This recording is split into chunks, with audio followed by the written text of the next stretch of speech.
نحمده ونصلي على رسوله الكريم اما بعد فاعوذ بالله من الشيطان الرجيم بسم الله الرحمن الرحيم رب اشرح لي صدري ويسر لي امري واحلل عقدة من لساني يفقهوا قولي۔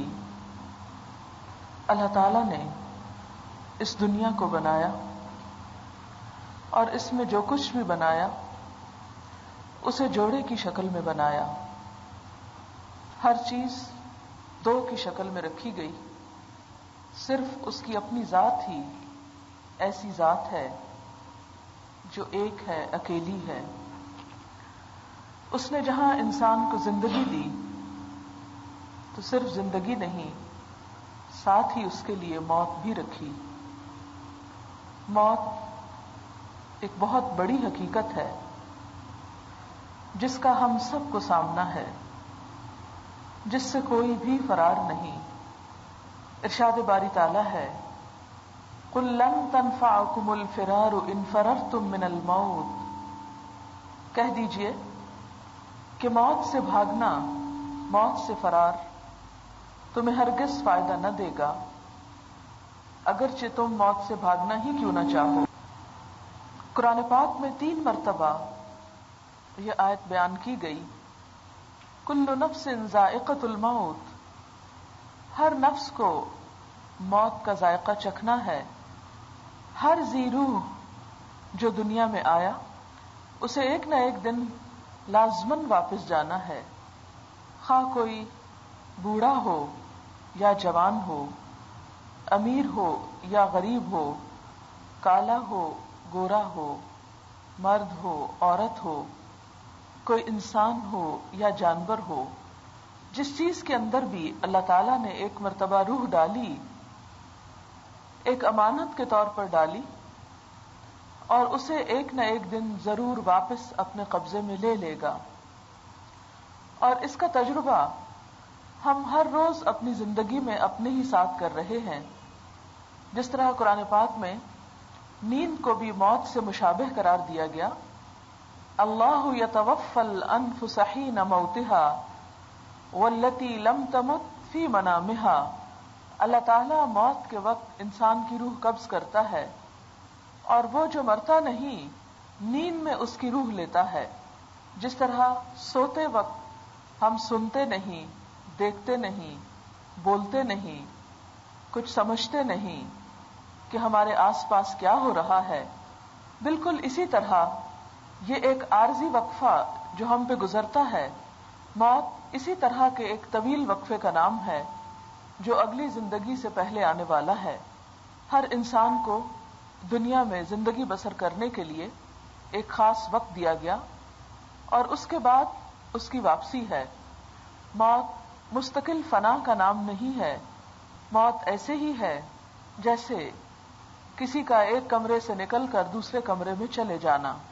جیسے ہم لوگ گھر میں اپنے ہی گھر کے اندر رات کے وقت بیڈ روم میں ہوتے ہیں، صبح نکل کر کچن میں جاتے ہیں، پھر وہاں سے فارغ ہو کر کوئی مہمان آ جائے تو ڈرائنگ روم میں چلے جاتے ہیں، وہاں سے نکل کر باہر آ جاتے ہیں، تو جہاں جہاں جتنی دیر جو کام ہوتا ہے وہ کرنے کے بعد دوسری جگہ چلتے چلے جاتے ہیں۔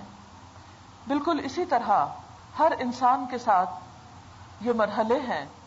ارشاد باری تعالیٰ ہے کنتم امواتن، تم مردہ تھے، یعنی ایک کمرے میں تھے، اور وہ کمرہ کیا ہے؟ دنیا میں آنے سے پہلے کی جگہ۔ فاحیاکم، پھر اس نے تم کو زندگی دی، یہ دنیا، اس دنیا کا کمرہ۔ ثم یمیتکم، پھر وہ تم کو موت دے گا، قبر۔ ثم یحییکم، پھر وہ تم کو زندہ کرے گا، حشر۔ ثم الیہ ترجعون، اور پھر اپنی آخری منزل کی طرف تم لوٹا دیے جاؤ گے۔ اور کیا ہے آخری منزل؟ اپنے رب کی طرف واپسی، کہ جس میں انسان سے پوچھا جائے گا کہ وہ اس دنیا کے حصے میں کیا کر کے آیا۔ باقی 3 حصوں کا حساب نہیں ہے، لیکن دنیا والے حصے میں ہم جو کچھ بھی کرتے ہیں وہ ہم سے قیامت کے دن اللہ کے سامنے پوچھا جائے گا۔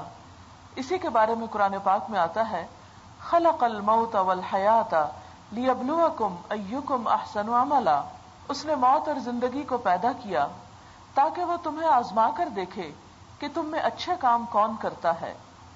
یہ دنیا ایک امتحان کی جگہ جہاں ہم سب سے دیکھا جا رہا ہے کہ ہم اپنی آخرت کے لیے، اپنے مستقل ٹھکانے کے لیے، اپنی ہمیشہ کی قیام گاہ کے لیے کیا تیار کر کے لے جاتے ہیں۔ لیکن ہم میں سے اکثر لوگ اس حقیقت کو بھولے ہوئے ہیں۔ ہم اس دنیا میں رہتے ہوئے عموماً یہ فراموش کر دیتے ہیں کہ یہاں سے ہماری واپسی بھی ہے، اور اس واپسی کے بارے میں بہت کم سوچتے ہیں یا سوچنا بہت ناگوار لگتا ہے، حالانکہ وہ ایک ایسی حقیقت ہے جس سے انسان کبھی بھی آنکھیں بند کر کے اس کے خطرے سے بچ سکتا نہیں۔ اسی لیے مسنون طریقہ یہ ہے کہ جب کسی بھی عزیز، دوست، رشتہ دار کی وفات ہو جائے تو اس کے بعد جو پیچھے رہنے والے ہیں وہ چند ایک کام کریں۔ نمبر 1 تو یہ کہ اس موت کے واقعے سے سبق لیں، کہ ہم یہ نہ سوچیں کہ یہ دن اس شخص پر آ گیا یا اس خاندان پر آ گیا اور ہم پر نہیں آ سکتا۔ نبی صلی اللہ علیہ وسلم نے فرمایا کہ صحت اور فراغت 2 ایسی نعمتیں ہیں جن کے معاملے میں اکثر لوگ خسارے میں ہیں، اور اسی لیے فرمایا کہ اگر شام کر لو تو صبح کا انتظار نہ کرو، صبح کر لو تو شام کا انتظار نہ کرو۔ صحت کو بیماری سے پہلے، زندگی کو موت سے پہلے غنیمت جانو کہ دوسرے کا وقت ختم ہو گیا، اب اس کے بعد ہمارا وقت ہے، لہذا جو کچھ ہمارے پاس اس وقت ہے اس کی ہم قدر کریں۔ دوسری چیز جو کرنے کی ہے وہ یہ کہ انسان جانے والے کے لیے بخشش کی دعا کرے۔ جانے والے کے لیے انسان کی سب سے بڑی خیرخواہی یہ ہے کہ انسان اب اس کے بعد اس کو وہ کام کر کے دے جو اسے وہاں پر فائدہ دے۔ جس طرح ایک مسلمان کا زندگی میں حق ہے، اسی طرح ایک مسلمان کا، خواہ وہ ہمارا قریبی دوست ہو، عزیز ہو، رشتہ دار ہو یا کچھ نہ لگتا ہو، لیکن امت مسلمہ مسلمان برادری سے تعلق رکھتا ہو، اس کے لیے ہمارے دل میں خیرخواہی ہو اور ہم وہ کام کریں جو اس کو فائدہ دینے والے ہوں۔ اور ان کاموں میں سب سے بہترین کام اور سب سے آسان کام جس پر ہمارا کچھ بھی خرچ نہیں ہوتا وہ اس کے لیے دعائے بخشش ہے، دعائے مغفرت ہے، جو انسان کسی بھی وقت، کسی بھی موقع پر اور کسی بھی حال میں کر سکتا ہے۔ بلکہ ہونا یہ چاہیے کہ جس وقت انسان اپنے کسی عزیز دوست کی وفات سے پریشان ہو، دکھی ہو، غمگین ہو، تو محض اس کی خوبیاں یاد کرنے کی بجائے اس کے ساتھ ساتھ اس کے لیے دعائے بخشش بھی کرے۔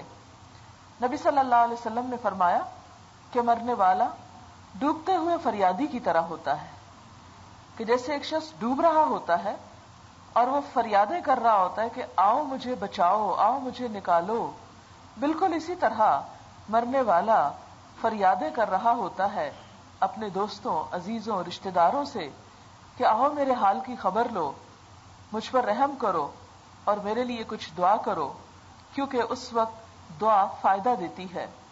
نبی صلی اللہ علیہ وسلم کے زمانے میں ایک شخص کو سانپ کے ڈسنے سے اچانک وفات ہو گئی۔ صحابہ کرام بہت پریشان ہوئے تو آپ سے آ کے ریکویسٹ کی کہ یا رسول اللہ صلی اللہ علیہ وسلم آپ ہمارے اس بھائی کے لیے دعا کریں کہ اللہ تعالیٰ اس کو دوبارہ زندہ کر دے، کیونکہ اس کی زندگی ہمیں بہت عزیز ہے۔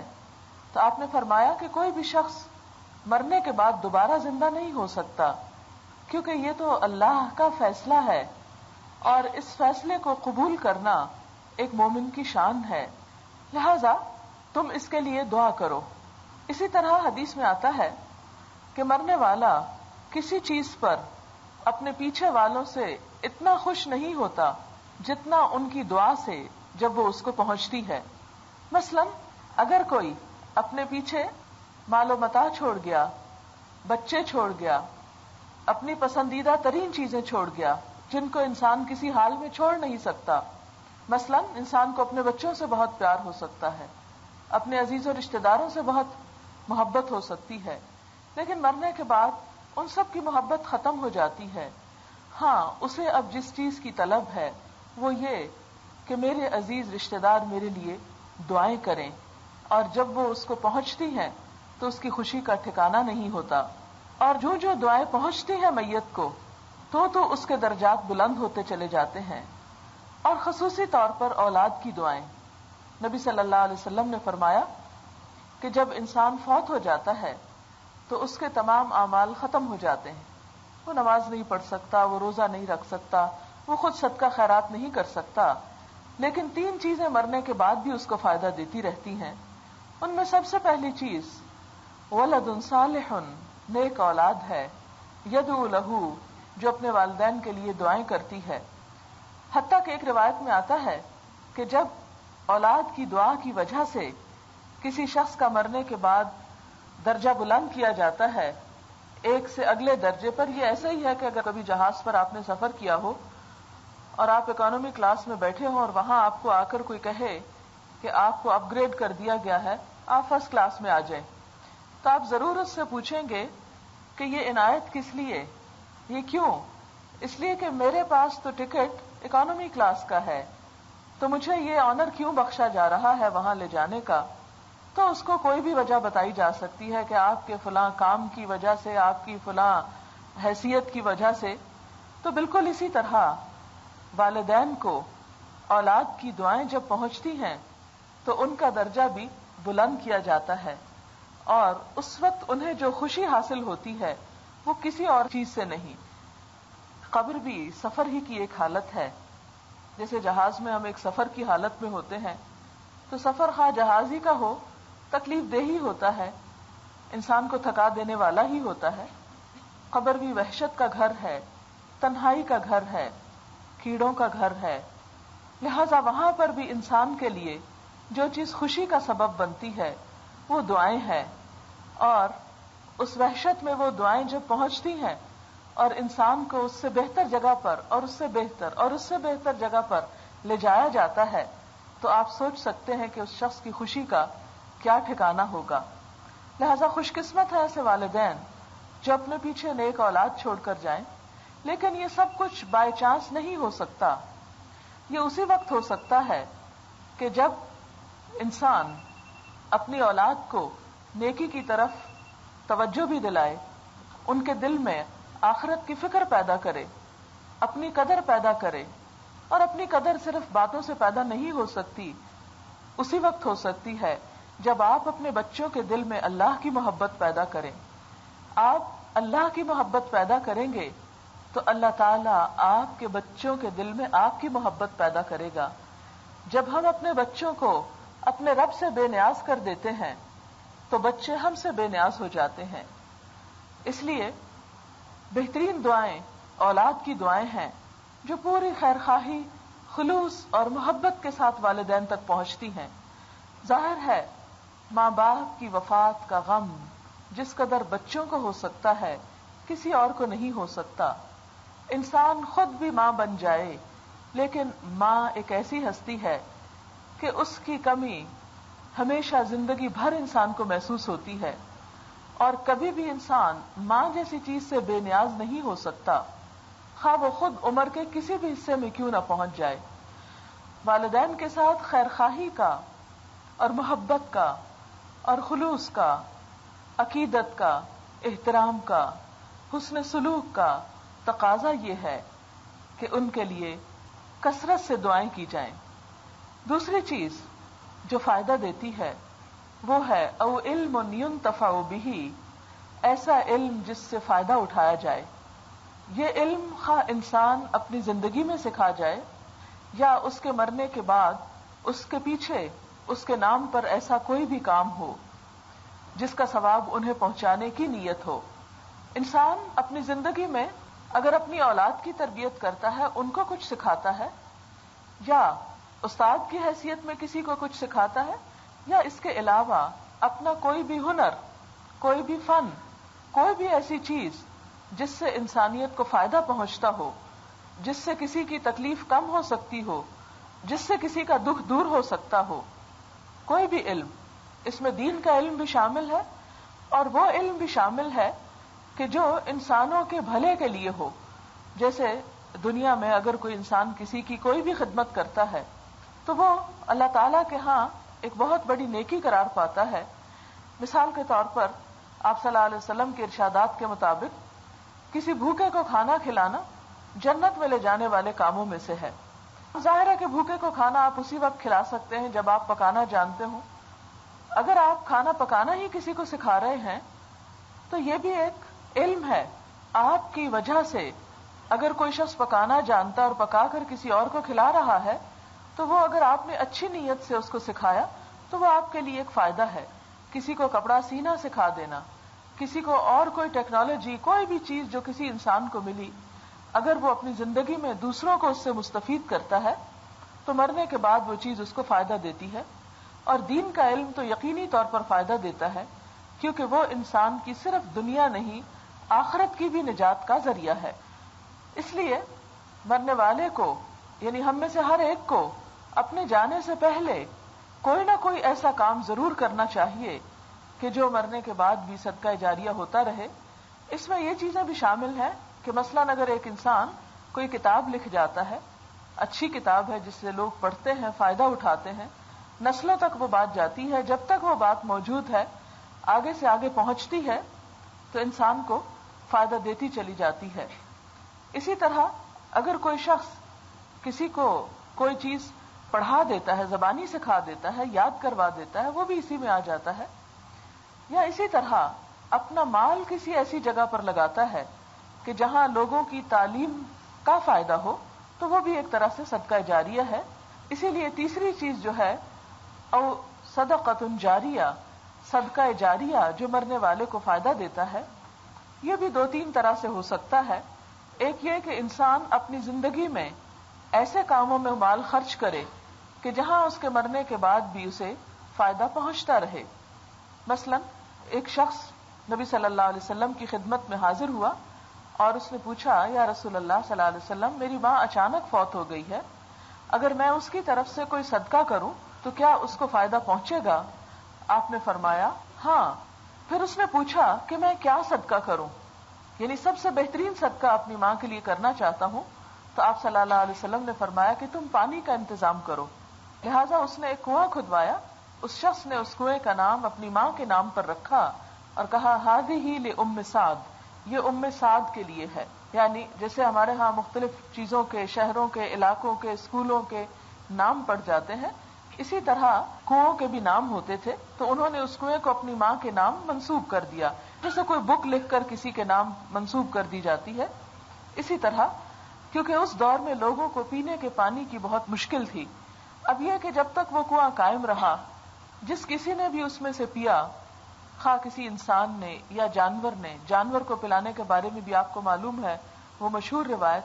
ایک بری عورت تھی لیکن اس نے دیکھا کہ ایک کتا پیاسا ہے تو دوبارہ اس کی خاطر کنویں میں اتری، موزے میں پانی بھر کے باہر نکالا اور کتے کو پلایا تو اس پر اس کی بخشش ہو گئی.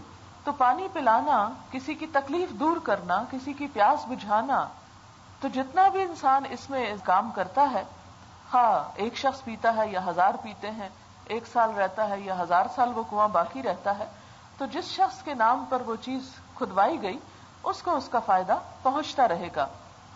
اسی طرح اگر کوئی شخص اپنی زندگی میں درخت لگاتا ہے، کوئی کھیت اگاتا ہے، تو اس پر بھی نبی صلی اللہ علیہ وسلم نے فرمایا کہ اس میں سے خواہ کوئی انسان کھاتا ہے یا کوئی جانور کھا لیتا ہے یا وہ کسی بھی کام آتا ہے تو وہ بھی مرنے والے کے لیے صدقہ جاریہ بن جاتا ہے. اس میں مرنے والا خود بھی کر سکتا ہے اور اس کے بعد اس کے لواحقین اس کو ثواب پہنچانے کی نیت سے بھی کر سکتے ہیں. اس میں ہم دیکھتے ہیں کہ ایصال ثواب اسی کے لیے ہو سکتا ہے کلمہ طیبہ پر جس کی وفات ہوئی ہو. اگر کوئی شخص مسلمان نہیں ہے تو آپ اس کے لیے جتنا مرضی صدقہ کریں اس کو اس کا فائدہ نہیں پہنچے گا. اس کے بارے میں ایک روایت ہے کہ حضرت عمرو بن شعیب اپنے باپ سے اور وہ اپنے دادا سے روایت کرتے ہیں کہ عاص بن وائل نے جاہلیت میں 100 اونٹ قربان کرنے کی نظر مانی. ہشام ابن عاص نے اپنے حصے کے 50 اونٹ ذبح کر دیے، لیکن حضرت عمر نے حضور صلی اللہ علیہ وسلم سے مسئلہ پوچھا تو آپ نے فرمایا اگر تمہارا باپ توحید کا اقرار کرتا پھر تم اس کی طرف سے روزے رکھتے اور خیرات کرتے تو اسے ثواب مل جاتا. تو اس سے کیا پتہ چلتا ہے کہ میت کی طرف سے صدقہ بھی کیا جا سکتا ہے, روزہ بھی رکھا جا سکتا ہے, لیکن اسی وقت فائدہ ہوگا اگر وہ خود بھی اپنی زندگی میں نیک کام کرتا ہوگا یا ایمان پر اس کا انتقال ہوا ہوگا. اسی طرح یہ ہے کہ جب کوئی شخص فوت ہو جائے تو سب سے پہلے یہ دیکھنا چاہیے کہ کیا اس کے ذمے کوئی قرض تو نہیں تھا, اس نے کسی کا کچھ دینا تو نہیں تھا, کیونکہ جب تک قرض کا بوجھ نہ اتارا جائے اس وقت تک میت کی روح جو ہے وہ معلق رہتی ہے اور اس کا حساب بہت سخت ہے. صحیح مسلم کی ایک روایت سے پتہ چلتا ہے کہ آپ صلی اللہ علیہ وسلم نے فرمایا کہ شہید کے سب گناہ خون کا پہلا قطرہ گرتے ہی معاف ہو جاتے ہیں, لیکن قرض کا گناہ اس سے بھی معاف نہیں ہوتا, کیونکہ یہ حقوق العباد میں سے ہے. کسی کا مال لے کر پھر اس کو واپس نہ کرنا یہ بہت بڑے درجے کا گناہ ہے, اور جان بوجھ کر اگر کوئی ایسا کرے تو اس کے لیے نبی صلی اللہ علیہ وسلم نے جنازہ تک پڑھانے سے انکار کر دیا. کئی ایک روایات میں ملتا ہے کہ نبی صلی اللہ علیہ وسلم کے پاس جب کوئی جنازہ لایا جاتا تو آپ پوچھتے کہ کیا اس میت پر کوئی قرض تو نہیں. جب بتایا جاتا کہ قرض ہے تو آپ فرماتے کہ یا تو اس کا قرضہ ادا کیا جائے یا اس جنازے کو لے جایا جائے اور تم میں سے جو چاہے جنازہ پڑھا دے, یعنی میں اس کا جنازہ نہیں پڑھاؤں گا. تو اس سے پتہ چلتا ہے کہ قرض ایک ایسی چیز ہے جس کی ادائیگی کی جلد سے جلد فکر کرنی چاہیے. پھر اسی طرح اگر میت کے ذمہ قرض کے علاوہ کوئی زکوٰۃ رہتی ہو, یا اگر مرد ہے اور اس نے اپنی بیوی کا حق مہر نہیں دیا, وہ حق مہر نکالنا چاہیے اس کی جائیداد میں سے اور عورت کو لوٹانا چاہیے, کیونکہ حق مہر بھی ایک طرح سے قرض ہے. اسی طرح اگر اس نے کوئی وصیت کر رکھی ہے تو اس میں سے 1/3 جو ہے وہ نکال کر وصیت میں دیا جانا چاہیے. اگر اس نے آدھے مال کی ہے تو آدھے مال کو نہیں دیا جائے گا, 1/3 کو ہی دیا جائے گا, کیونکہ گناہ پر مبنی وصیت پوری نہیں کی جائے گی, اس کا میت کو فائدے کی بجائے الٹا نقصان ہوگا. قرآن پاک میں ہمیں حکم ملتا ہے کہ اگر میت انجانے میں کوئی ایسا فیصلہ کر لے تو جو سننے والے ہیں یا لکھنے والے ہیں ان پر گناہ نہیں کہ وہ اس کو سمجھائیں اور اس فیصلے کو افہام و تفہیم سے درست کر دیں. لہذا وصیت جو ہے اس کو پورا کرنا لازمی ہے. لیکن بعض اوقات ایسی وصیتیں ہوتی ہیں, مثلاً کوئی شخص کہتا ہے مجھے فلاں جگہ دفن کر دینا, اب بعض اوقات پاسبل نہیں. مثلاً اگر کوئی وصیت کر جائے کہ مجھے جنت البقیع میں دفنانا, تو اب آپ اس کے لیے کیا کریں گے؟ اب تو میں نے سنا ہے کہ وہاں فوت ہونے والوں کے لیے بھی بہت مشکل ہو گیا ہے کہ وہاں دفن کریں, اجازت ہی نہیں دیتے بہت ہی ریئر کیسز میں. تو کہا یہ کہ یہاں سے کوئی لے جائے اور دفن کرے. تو ایسی وصیتوں کا پورا کرنا جو پریکٹیکلی پاسبل نہ ہو وہ لازم نہیں ہے, لیکن مال کی وصیت کو پورا کرنا لازم ہے.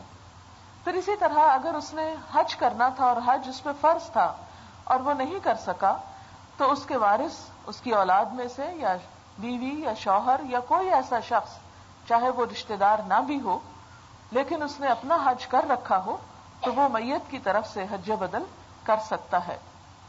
اسی طرح اگر میت نے کسی کے ساتھ کوئی عہد کر رکھا ہو کسی کو کچھ دینے دلانے کا, تو اس عہد کو پورا کیا جائے.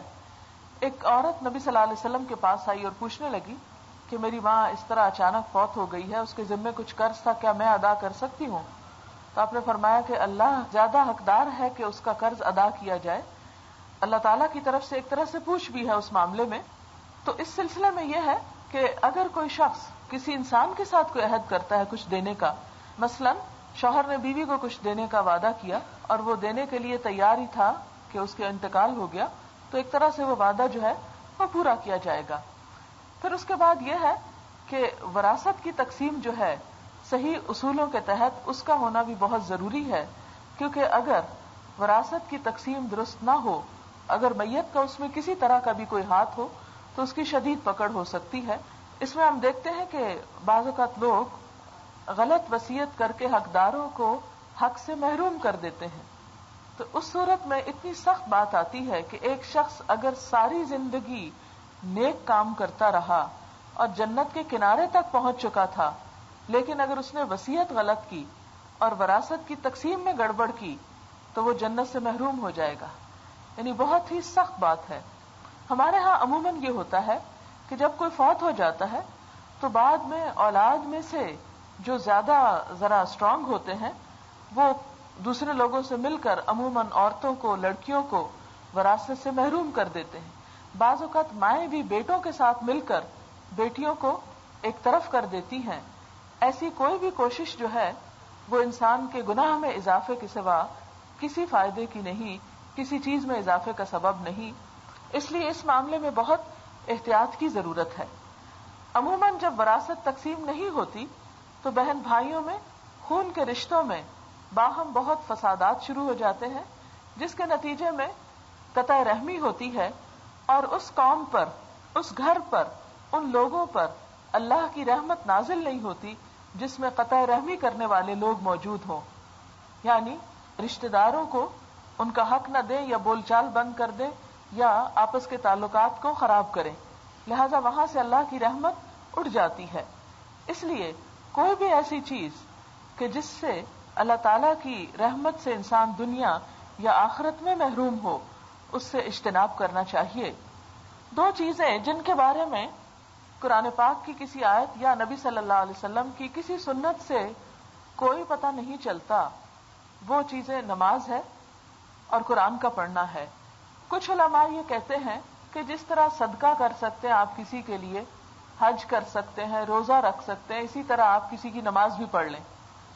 لیکن بات یہ ہے کہ نبی صلی اللہ علیہ وسلم سے باقی تمام چیزوں کا ثبوت ملتا ہے. روزے کا بھی ملتا ہے، حج کا بھی ملتا ہے، صدقے کا بھی ملتا ہے، قرض کی ادائیگی کا بھی ملتا ہے، لیکن نماز کا کہیں نہیں ملتا. اس کی وجہ کیا ہے؟ اس کی وجہ یہ بھی ہو سکتی ہے کہ نماز کی اتنی تاکید کی گئی ہے کہ ہر شخص لازمی طور پر خود ادا کرے. مثلا اگر ایک شخص روزہ نہیں رکھ سکتا تو آپ نے دیکھا ہوگا کہ دنیا میں زندہ ہوتے ہوئے بھی وہ اس کا کفارہ دے سکتا ہے. کوئی شخص بہت بوڑھا ہو گیا ہے، بہت بیمار ہے کہ اسی بیماری میں فوت ہو گیا، روزے نہیں رکھ سکا، تو وہ کسی دوسرے کو اس کا فدیہ دے سکتا ہے. ضروری نہیں کہ دوسرا روزے رکھے، بس اس کا کفارہ دیا جا سکتا ہے. لیکن اگر کوئی شخص نماز نہیں کسی نے پڑھی تو آپ نے دیکھا ہوگا کہ اس کا کوئی دوسرا آلٹرنیٹ نہیں. نماز کا آلٹرنیٹ نماز ہی ہے. کس طرح؟ کھڑے ہو کے نہیں پڑھ سکتے، بیٹھ کے پڑھ لو. بیٹھ کے نہیں پڑھ سکتے، لیٹ کے پڑھ لو. اشاروں سے پڑھ لو. جتنی ہوش ہے اتنی ہی پڑھ لو. لیکن نماز کوئی دوسرا کسی کے لیے زندگی میں بھی نہیں پڑھ سکتا. روزے کا تو ہے کہ وہ فدیہ دے سکتا ہے، لیکن نماز کا زندگی میں بھی کوئی فدیہ نہیں ہے کہ اگر ایک شخص نے نہیں پڑھی تو وہ اس کے بدلے میں پیسے نہیں دے سکتا. باقی تمام عبادات میں مثلا زکوٰۃ ایک شخص نہیں دے سکتا، بیوی نہیں دے سکتی تو شوہر زکوٰۃ دے دیتا ہے، بیوی کی طرف سے زکوٰۃ ادا ہو جائے گی. یہ ایسے ہی مثلا آپ اگر اپنے بچے کی فیس نہیں دے سکتے تو آپ کی بہن دے دیتی ہے، فیس ادا ہو گئی.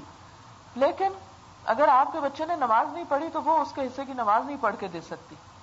اسی لیے ہم دیکھتے ہیں کہ قرآن پاک میں اور پوری سنت میں نبی صلی اللہ علیہ وسلم سے کوئی ایسی چیز ثابت نہیں کہ اگر کسی شخص کی نماز رہتی ہو تو آپ نے فرمایا ہو کہ تم اپنی میت کی نمازیں بھی پڑھ دینا یا اس کا کوئی کفارہ دے دینا. عموماً لوگ نمازوں کا حساب کر کے پھر کچھ گندم کا پتہ نہیں 2 سیر یا کتنے کا مجھے تو معلوم نہیں، وہ حساب کر کے تو ایک ایک نماز کا کچھ کفارہ دیتے ہیں.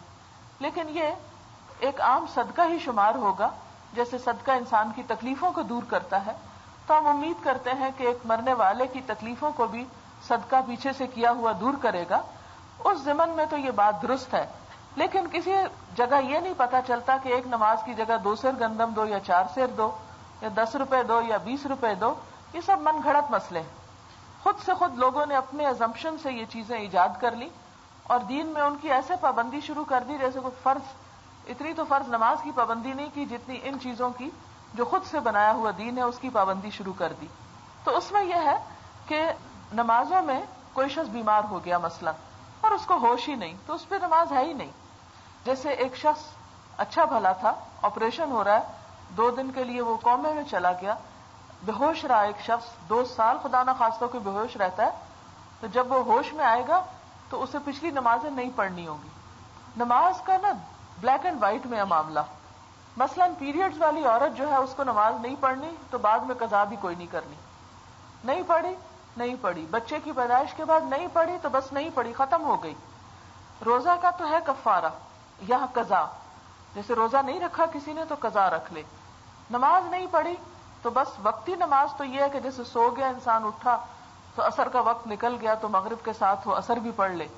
لیکن عام طور پر جو یہ تصور پایا جاتا ہے میت کے لیے نمازیں پڑھنے کا، یا ہمارے ہاں کچھ لوگ نفل پڑھتے ہیں کچھ بیویوں کے نام پر، کوئی مغرب کے وقت کوئی فجر کے وقت، تو یہ خود سے ہی ایک بات ہے. ہاں یہ ضرور کرنا چاہیے کہ جب کوئی شخص فوت ہو جائے تو کوئی نیک عمل کر کے اس کے لیے دعا کرنی چاہیے. مثلاً اگر آپ قرآن پڑھ رہے ہیں اور اس کے بعد اس کے لیے دعا کرتے ہیں تو حدیث میں یہ آتا ہے کہ قرآن کے بعد جو ہے وہ دعا قبول ہوتی ہے. اگر کوئی شخص قرآن پڑھنے کے بعد دعا کرتا ہے تو قبولیت کا ذریعہ ہے. نماز پڑھ کے کسی کے لیے اگر کوئی دعا کرتا ہے تو قبولیت کی بات ہے. کوئی صدقہ کر کے دعا کرتا ہے تو قبولیت کی بات ہے. حج عمرہ کر کے دعا کرتا ہے تو قبولیت کی بات ہے. کیونکہ ہر اچھا کام انسان کو اللہ کے قریب کر دیتا ہے، انسان اللہ کا مقرب ہوتا ہے. تو جیسے ایک بادشاہ ہوتا ہے تو جو اس کے مقرب لوگ ہوتے ہیں ان کی وہ بڑی سنتا ہے. اسی طرح اگر ایک شخص جب صدقہ کرتا ہے یا نماز پڑھتا ہے یا قرآن پڑھتا ہے تو وہ اللہ کے قریب ہو جاتا ہے. اس وقت اس کو دعا کرنی چاہیے. پھر اسی طرح یہ ہے کہ ہمارے ہاں عموماً یہ رواج ہے، اعلان بھی عموماً کیے جاتے ہیں کہ اتنے پڑھ کے فلاں کو دیے گئے، اتنے اس سے پڑھوا کے اس کو دیے گئے. یہ چیز بھی ایک بعد کے دور میں خود شروع ہو گئی. مثال کے طور پر آج میں سورۃ کہف پڑھنا بھول گئی، مجھے ابھی یاد آیا کہ آج میری سورۃ کہف رہ گئی. اب ایک یہ تھا کہ میں بیٹھ کے وہ پڑھتی یا یہاں آ کر تھوڑا یہ کام کرتی. اب اگر یہ ممکن ہوتا کہ کسی کی جگہ کوئی اور پڑھ دے تو میں اپنی کسی اسٹوڈنٹ کے ذمہ لگاتی بھی پلیز میری سورت رہ گئی آج تم میری پڑھ دینا. لیکن اس کا کوئی جواز ہے ہی نہیں کہ میرے حصے کی میری سورت کوئی پڑھے یا میرے حصے کا قرآن کوئی اور پڑھے. یہ دو چیزیں اگر انسان خود کرتا ہے، خود پڑھتا ہے نماز اور قرآن، تو اس کو فائدہ دیں گی. اور اگر وہ خود اس سے غافل ہے، خود اس کو ان چیزوں میں انٹرسٹ نہیں، شوق نہیں، تو کسی اور کا پڑھا ہوا بھی فائدہ نہیں. یہ ایسا ہی ہے کہ جیسے ایک شخص خود اگر کھانا نہیں کھاتا تو کسی دوسرے کا کھایا ہوا اس کو فائدہ نہیں دیتا. آپ کپڑا تو کسی کو پہنا سکتے ہیں مگر کسی کا کھایا ہوا کھانا آپ نہیں کھا سکتے، یا وہ آپ کو کچھ بھی طاقت ٹرانسفر نہیں ہوگی. اس لیے ان دو چیزوں کے بارے میں ہمیں اپنی زندگی میں سنجیدگی کے ساتھ پابندی کی ضرورت ہے. ایک تو یہ کہ نمازوں کی پابندی ہو، کیونکہ قرآن پاک میں سورۃ الحاقہ میں آتا ہے کہ جہنم میں جانے والوں سے پوچھا جائے گا ما سلککم فی سقر، جہنم میں تمہیں کیا چیز لے گئی؟ قالوا لم نک من المصلین، وہ کہیں گے ہم نماز پڑھنے والوں میں سے نہ تھے. ولم نک نطعم المسکین، اور ہم مسکین کو کھانا نہیں کھلاتے تھے. وکنا نخوض مع الخائضین، اور ہم بحثیں کرنے والوں کے ساتھ مل کے بحثیں کرتے تھے. آج ہمارا بھی حال یہ ہو گیا ہے، نماز کی طرف سے بس موڈ کی بات ہے، مرضی کی، آسانی ہے تو پڑھ لی نہیں تو کوئی بات نہیں. غریبوں کو کھانا کھلانا تو کوئی مانگ ہی بیٹھے تو ہم کہتے ہیں ہٹے کٹے ان کا کام ہی صرف مانگنا ہے، یہ سب ہر حرامی کرتے ہیں، کام کیوں نہیں کرتے، طرح طرح کی باتیں کر کے ہم ان کو ایک طرف کر دیتے. ٹھیک ہے کچھ پروفیشنل بیگرز ہو سکتے ہیں لیکن ہر ضرورت مند انسان پروفیشنل نہیں ہے. بہت سارے اللہ کے بندے ہمارے لیے آزمائش ہیں اور ان کی بھوک ہمارے اوپر قرض ہے. اس لیے ان کی بھوک میں ان کے کام آنا اور ان کی مدد کرنا ہمارا فرض بنتا ہے. اور اس کے لیے ہمیں تلاش کرنے چاہیے ایسے لوگ کہ جن کو کھلا کر ہم اپنی جنت کما سکیں. پھر اس کے بعد انسان جب دوسروں کے لیے بھلا کرتا ہے تو خود اس کا اپنا بھلا ہونے لگتا ہے. عموماً یہ دو باتیں جب میں بیان کرتی ہوں نماز اور قرآن کی تو لوگ اس پر بہت برہم ہونے لگتے ہیں، بہت ناراض ہونے لگتے ہیں. یہ آپ نے ایک نیا دین نکال لیا ہے اور ہم تو اپنے آباء و اجداد سے یہ سب کرتے چلے آئے ہیں. کرتے رہیں کوئی بات نہیں، دنیا میں بہت کچھ ہو رہا ہے اور لوگ کر رہے ہیں، لیکن ایک بات جو معلوم ہو اس کا بتانا بھی فرض ہے کیونکہ ذمہ داری ہو جاتی ہے نا کہ جن چیزوں سے میں گزری ہو سکتا ہے وہ کتابیں آپ کی نظر سے نہ گزری ہوں.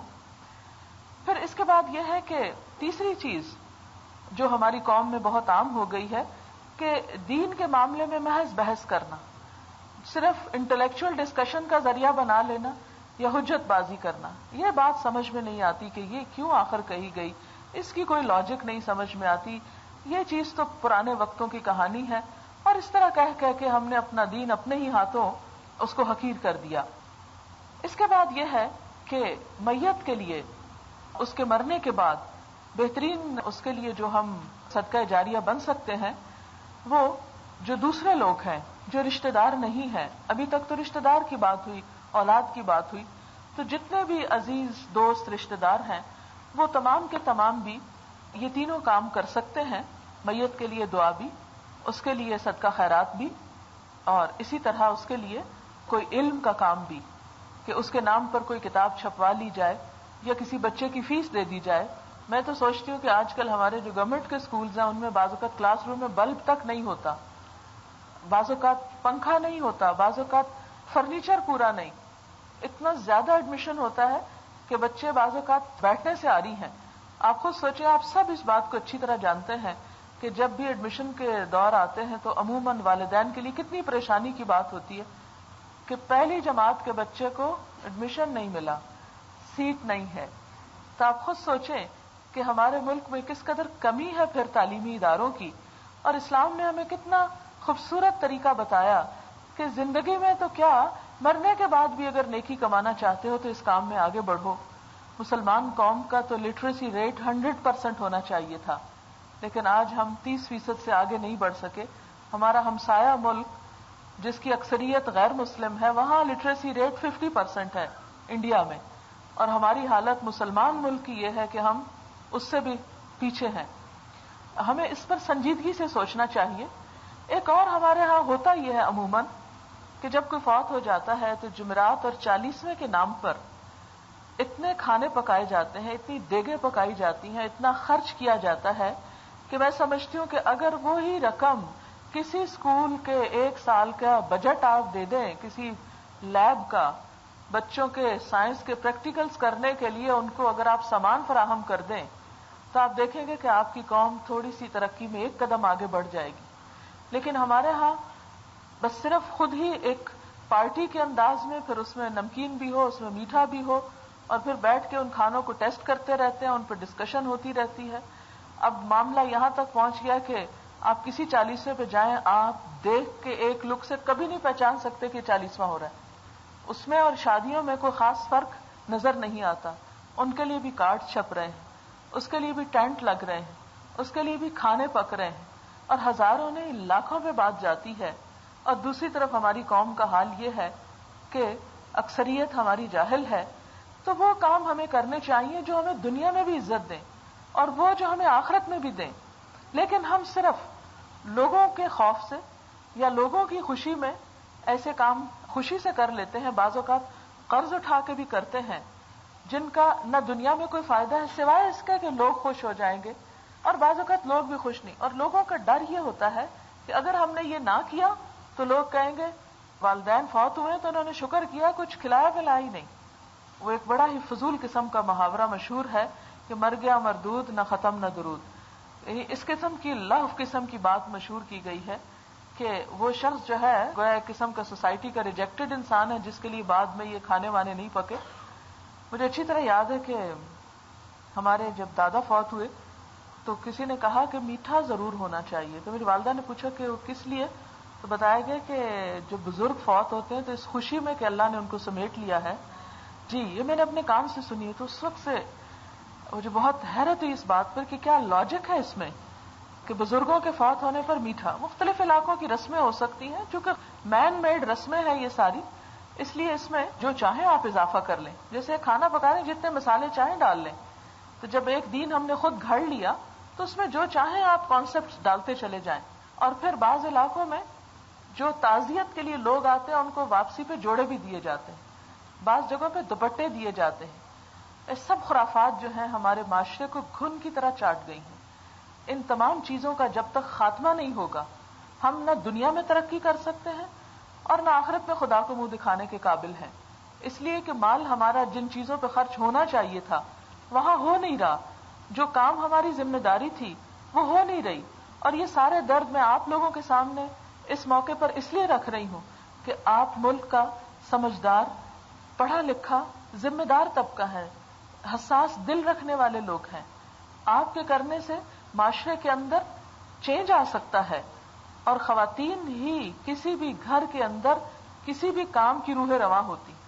ہمارے ہاں معاشرہ ایسا ہے کہ شادی ہو یا مرگ ہو، ہونا وہ ہے جو عورتوں نے کہنا ہے، پکنا وہ ہے جو عورتوں نے ڈیسائیڈ کرنا ہے، بلانا اس کو ہے جس کو عورتوں نے بلانا ہے. اس سارے سوشل سیٹ اپ کی جو ذمہ دار ہے وہ خواتین ہیں.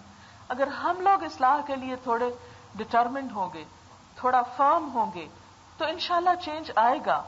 اور ہمیں بہت جرات کے ساتھ یہ قدم اٹھانے چاہیے. اور ہماری بہن کی جو والدہ تھی، مجھے اس وقت بھی ان کا چہرہ ایسے سامنے آ رہا ہے جیسے میرے سامنے بیٹھی. اتنی لائیولی اور اتنی خوشگوار پرسنالٹی، آپ میں سے اکثر لوگوں نے ان سے ملاقات کی ہوگی. میں ان کے اس وفات کے موقع پر اتنی کھل کے یہ باتیں کرنا چاہتی ہوں کہ اگر یہاں سے 2-4 لوگ بھی ان کاموں پر عمل شروع کرتے ہیں تو انشاءاللہ یہ مجلس ان کے حق میں بھی صدقہ جاریہ بنے گی اور ان کو بھی اس کا ثواب پہنچے گا. کیونکہ کسی کے ذریعے سے کوئی سبب بنتا ہے کسی بھی اچھائی کا، خواہ زندگی میں یا دنیا سے جانے کے بعد، تو وہ تمام چیزیں اس کے حق میں کریڈٹ ہو جاتی ہیں، اس کے لیے ایک فائدے کی چیز بن جاتی ہیں. تو اس لیے ہمیں معاشرتی اصلاح کے ان پہلوؤں پر توجہ کی ضرورت ہے، اور وہ تمام چیزیں جو ہمارے لیے دنیا اور آخرت کے فائدے کا سبب نہیں، ان کو چھوڑ دینا چاہیے. پھر اسی طرح یہ ہے کہ مرنے والے کی خوبیوں کا کثرت سے ذکر کرنا چاہیے. اس کے ساتھ اگر کوئی اختلاف ہو، کوئی بیڈ فیلنگ ہو، تو اس کا ذکر نہیں کرنا چاہیے، کیونکہ وہ تو اپنے انجام کو پہنچ گیا. خدا نہ خواستہ اگر کسی نے بھی زیادتی کی ہے، ہم اگر اس کی زیادتی کو دہرائیں گے بھی تو اب ہم اس سے بدلہ تو لے نہیں سکتے، وہ تو چلا گیا. اور اگر اس نے غلط کیا ہے خدا نہ خواستہ کوئی بھی انسان، تو اس کا انجام وہ وہاں دیکھ لے گا، وہ اپنے انجام کو پہنچ گیا. لیکن اگر کسی کا بھی کوئی احسان ہو ہم پر، کوئی بھلائی ہو ہمارے ساتھ، تو اس کا ضرور بول کر تذکرہ کرنا چاہیے، کیونکہ یہ میت کو فائدہ دیتا ہے، اس کے نیک اعمال میں اضافے کا سبب بنتا ہے.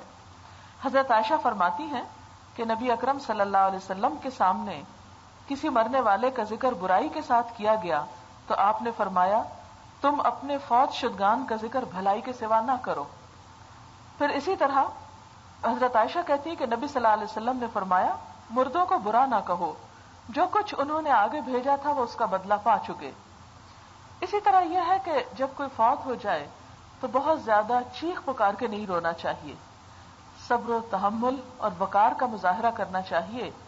کیونکہ نبی صلی اللہ علیہ وسلم نے فرمایا، جس نے غم کی حالت میں اپنا چہرہ پیٹا، دامن پھاڑا، جاہلیت کی باتیں کی، وہ ہم میں سے نہیں.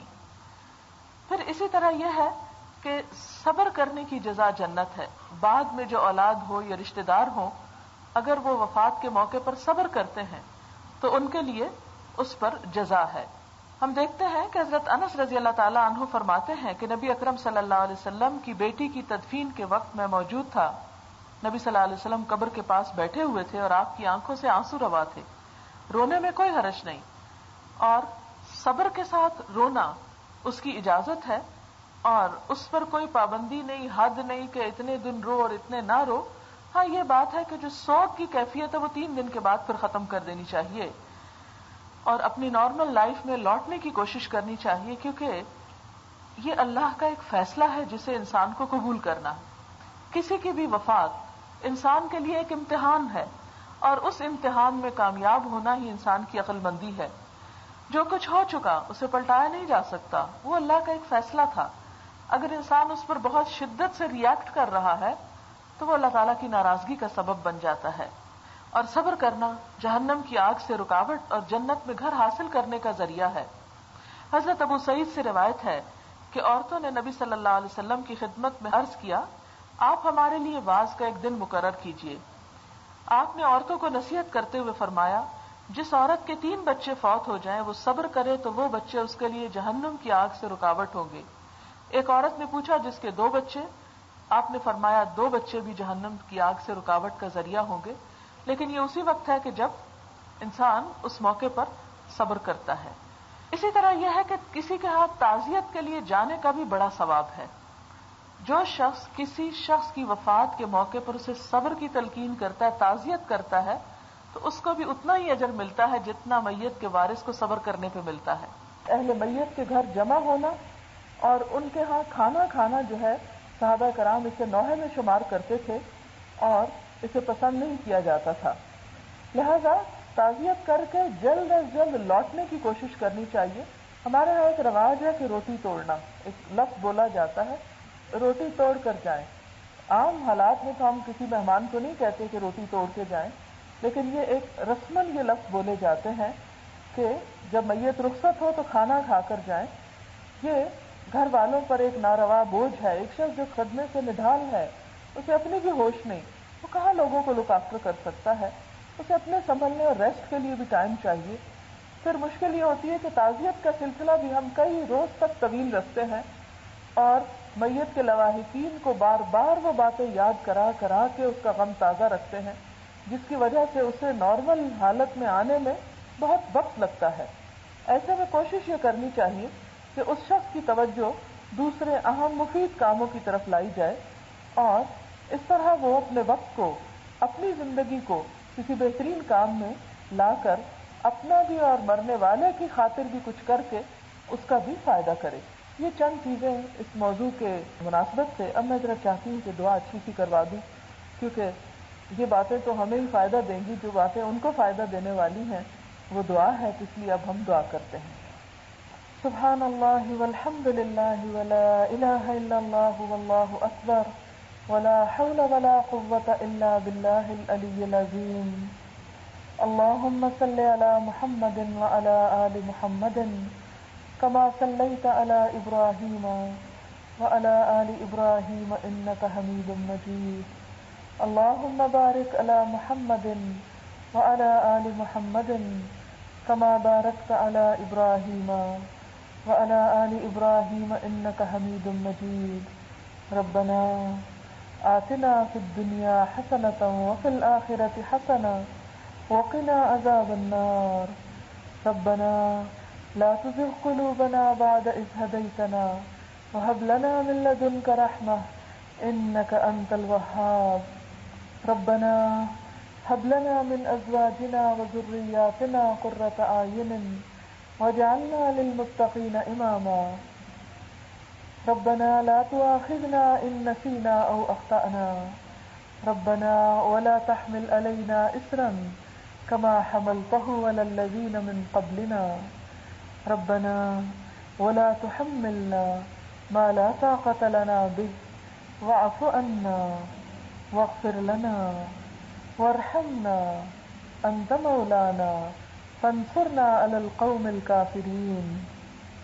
لا إله إلا الله أنت الحليم الكريم.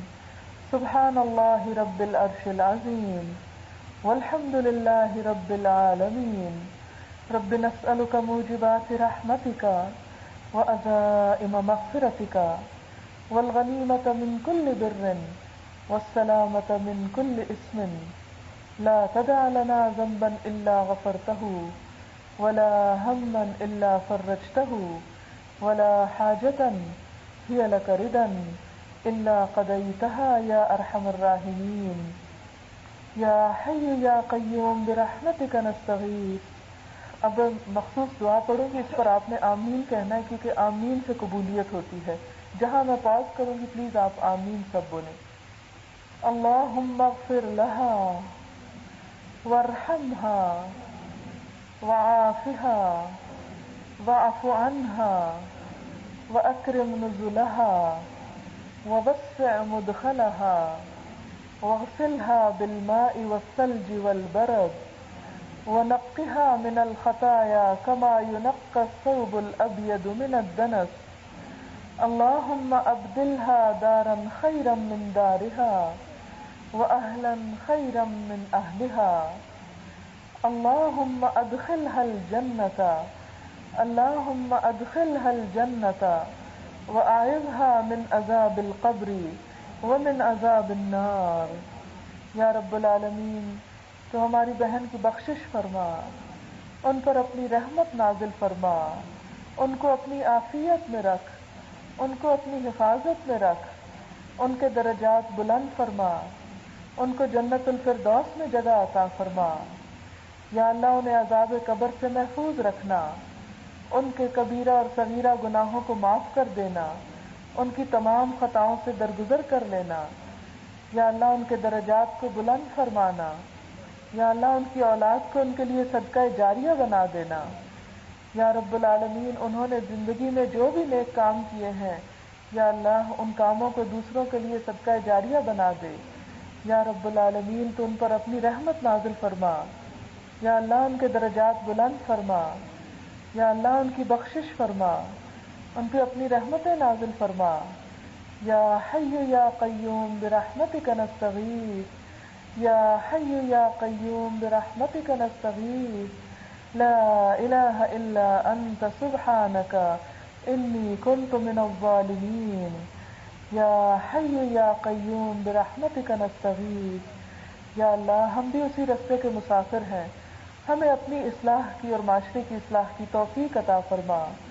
یا رب العالمین تو ہماری نیت کو صرف اپنے لیے خالص کر لے، ہم سے وہ بہترین کام لے لے جس سے تو ہم سے راضی ہو جائے۔ یا اللہ تمام بیماروں کو صحت عطا فرما، سب دکھی لوگوں کے دکھ دور فرما، ہماری اولادوں کو ہماری آنکھوں کی ٹھنڈک بنا، انہیں دنیا اور آخرت کی کامیابیاں عطا فرما۔ یا اللہ تمام پریشان حالوں کی پریشانی دور فرما۔ یا اللہ اس گھر پر اپنی خیر و برکت نازل فرما۔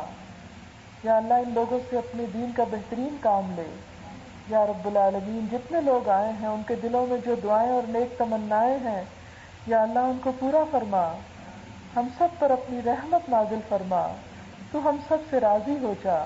اگر کوئی بات ہم سے غلط ہو گئی ہو تو ہماری اصلاح فرما اور ہم سے درگزر فرما۔